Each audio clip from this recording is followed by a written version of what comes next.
السلام عليكم ورحمة الله وبركاته. كل وعنا ونكسب ملك استديو كجوتان ومركلة برنامجنا عافمادك موضوعنا أي واحد كسب سيء هاي حنون الله يقان هبتس بيجا كعصدت كصومالي وقاركود يقان برحنون أما عجار شو مركل لقاها الله هبتس بيجو وعاب خد عبارك وحنا كنا فيروس الله يقانه هبتس بي فيروسكو وميت كم إذا شنت النوع كنا عاب خد عبارك كواسو كلا هبتس هبتس سي هبتس بي يصيدوا كلا هبتس إي mid kasta kan kale waa uu marka laga hadlayo hepatitis-B-ga iyo sidoo kale hepatitis-C-gu waxay u gudbeen xaaladda loo yaqaan chronic ka dhigan marka in qofka marka uu jirkiisa ku jiro ama beerka aan laga arag wax calaamado oo muujinaya marka inuu qofku qabo xanuunka loo yaqaan hepatitis-B-ga beer xanuunka ama cagaarshowga haddaba marka laga hadlayo qaab ahaan sida ay u sameysay hepatitis-B-gu waa DNA virus waxaana ku sii jira faamiga loo yaqaan dhinaca kale daraasad la sameeyey 2016 ayaa lagu qiyaasay dad gaaraya 270 milyan oo qof dunida dacaladeeday marka inay qabaan caabuqlaaliyaha loo yaqaan hepatitis B viruska kaasoo keena xanuunka loo yaqaan hepatitis B-ga cagaarshowga ama beer xanuunka taasoo 20 milyan oo qof oo kamid ah dadkaasi ay marka ay ka warqabaan xaaladda caabuqa ay ku sugan yahay beerkooda halka 4.5 milyan oo qof oo dadkaasi kamid ay markaa si toos ah u qaataan dawooyinka marka lagula tacaalayo caabuqlaaliyaha loo yaqaan hepatitis B viruska ya khatar ugu jira marka laga hadlayo hepatitis B-ga cagaarshowga ama beer xanuunka inta badan waxaa la tilmaamaa inay kooxo gaar ah ama markaa guryo gaar ah khatar ugu soo jiraan marka loo eego bulshada inteeda kale waxa kamid ah dadka marka ay ka shaqeeyay adeega caafimaad waxa kamid ah dadka marka ay dawooyinka xididka ka qaata waxa kaloo kamid ah dadka marka ay ku lamaanayaasha badan waxa kaloo kamid ah dadka marka iyagu leh xanuunada beerka kuwaasoo in muddo markaa soo jiitamay waxa kaloo la tilmaamay dadka marka iyagu leh xanuunada markaa kaliyaha waxa kaloo kamid ah dadka markaa khatarta ugu jira cagaarshowga ama beer xanuunka dadka markaa dadooda ka wanta 60 sano ama markaa iyagu qaba xanuunada sokorta ama macaanka waxa kaloo kamid ah dadka khatarta ugu jira dad iyagu u socdaala dalalka uu ka jira caabuqlaaliyaha loo yaqaan hepatitis B virusku isla markaana lagu arko xaalado cusub habka faafitaanka marka laga hadlayo habka uu faafo hepatitis B-ga cagaarshowga ama beer xanuunku waxa kamid ah iyadoo marka qofku uu taabto dhiig marka uu ku jiro caabuqlaaliyaha faafo waxa kamid ah xilliga dhalmada oo hooyada ay u gudbiso ilmaha kale marka uu gudbo waxa kamid ah iyadoo marka qofka ay muddo irbadu ku jiro dhiig marka qof xanuunsanaya laga soo qaaday oo isagu qaba caabuqlaaliyaha loo yaqaan hepatitis B virus marka la isku soo gudbin karo ama la isku qaadsin karo waxa kamid ah iyadoo marka ay lamaanayaashu marka ay isu gudbiyaan hadii mid kamid ah marka uu qabo caabuqlaaliyaha loo yaqaan hepatitis B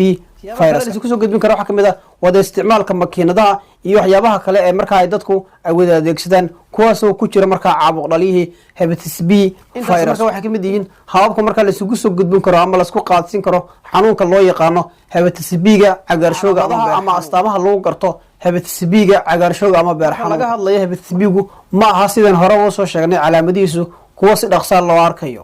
waxay qaadataa muddooyin in markaa qofka laga calaamadaha guud ee qofka lagu arkayo waxa kamid ah daal fara badan waxa kaloo kamid ah kaadida qofka oo madow xiga noqota waxa kaloo kamid ah iyadoo qofka ay xanuunaan iskoysadii iyo muruqyadii waxa kaloo kamid ah iyadoo markaa qofka cunto qaadashadiisii ama abateedkiisu xumaado calaamadaha sidoo kale waxa kamid ah iyadoo qofka lagu arko xumad qofku bogi ama markaa uu buucday xanuunto kaloo kamid ah in markaa qofku uu dareemo awood darro ama markaa tabar darro qofka lagu arkaa in maqaarkiisii iyo qaybta cad ee isha marka ay noqdaan huruud ama waxa loo yaqaan jaalle intaas marka waxay kamid yihiin calaamadaha qofka lagu arko iyadoo ay dhici karto marka inay wadaagaan marka calaamadaha aan soo sheegnay baaritaanka marka laga hadlayo siyaabaha loo baaro hepatitis B-ga cagaarshowga ama beer xanuunka waxa qofka laga soo qaadaa muunad dhiiga taasoo marka la baaritaan lagu sameeyo si looga hubiyo in marka qofka uu ku jiro marka caabuqlaaliyaha loo yaqaanay hepatitis B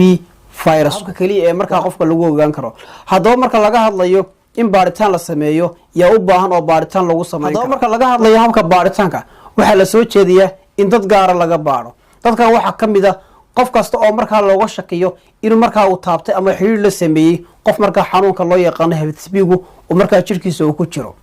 waxa kaloo kamid ah dadka markaa iyagu maxaabiista ee markaa jeelasha ku jira dadka markaa qaato daraagiska laga qaato xidid waxa kaloo la soo jeediyey in laga baaro dad iyagu markaa iyagu kaliyaha loo safray markaa la soo jeediyey in laga baaro haweeneyda markaa uur kale oo ugu dambeyntii la soo jeediyey in laga baaro dadka markaa iyagoo la nool HIV-ga waxyaabaha kale la soo jeediyey waxa kamid ah si loo hubiyo badqabka beerka in la eego heerka enzymeska oo haddii markaa aad u sareeyaan ee ka turjumayso inuu jiro dhaawac soo gaadhay beerka taasoo markaa xilliga ugu haboon ay tahay daweynta marka laga hadlayo habka daweynta ee hepatitis B-ga cagaarshowga ama beer xanuunka haddii muddo 24 saacadood qofka la siiyo hepatitis B vaccination oo talaal markaa isagu gaar u leeyahay ama sidoo kale waxa loo yaqaano immunoglobulin oo isaguna talaal markaa lagu talagalay in lagu la tacaalo caabuqyada markaa iyagu aan lahayn wax dawaa taas waxay ka dhigan tahay markaa in qofku uu fursad u helayo inuu markaa uu ka daweysmo caabuq dhaliya hepatitis B viruska kale marka laga hadlayo siyaabaha loo daweeyo hepatitis B ga cagaarshowga ama beer xanuunka waxa kamid ah hadii markaa qofka si degdeg loogu arko calaamadihii hepatitis B ga waxa la doorbidaa in qofka lagula tacaalo ama la siiyo nasasho fara badan isla markaana lagu dadaalo heerka biyaha ee jirkiisa si markaa si iskiyo qofku markaa uu soo kabto isla markaana uu isaga caabiyo caabuq dhaliyaha loo yaqaano hepatitis B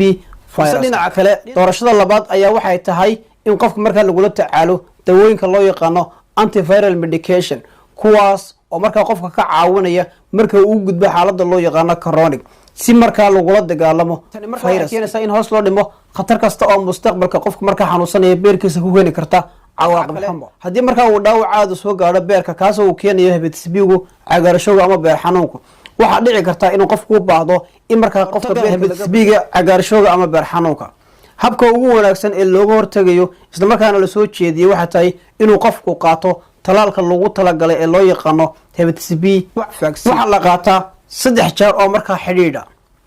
waxa la soo jeediyaa in la siiyo markaa ilmuhu marka uu dhasho waxa kale la soo jeediyaa in la siiyo caruurta markaa ay da'doodu tahay 5 sano iyo markaa wixii ka sameeya waxa kale la soo jeediyaa in la siiyo caruurta markaa aan waqti u helin in la siiyo talaalka markii ay dhasheen la soo jeediyaa in la siiyo dad iyagu markaa ku nool iyagu xaafadaha loo yaqaano isku raranka kuwaas ay suurtagal tahay inuu ka dilaaco xanuunka loo yaqaano hepatitis B gu oo iyadana la soo jeediyaa inay qaataan talaalka dad iyagu markaa ay ka shaqeeya goobaha caafimaadka maadaama ay ka dhow yihiin ama ay taabanayaan dhiig iyo waxyaabaha kala dareeraha ka yimaada qofka markaa bukaan la soo jeedinaya haddii markaa qofku leeyahay lamaanayaal isla markaana ay suurtagal tahay mid kamid inuu qabo inuu isaguna uu qaato talaalkii laga hortagay hepatitis B ga iyagana in la siiyo talaalka dadka markaa iyagu isticmaala daraagiska kuwaas markaa ka qaata xididka maadaama ay la nool yihiin bulshadii isla markaana ay suurtagal tahay inay u gudbiyaan bulshadii markaa caafimaadka qabtay xanuunka kale la soo jeediyo waxa kamid ah haddii mid kamid qoyska uu qabo in markaa dadka kale ay qaataan iyagu markaa talaalkii si looga hortago si aan ugu faafin kale la soo jeediyo waxa kamid si looga hortago dad iyagu la nool xanuunada muddada dheer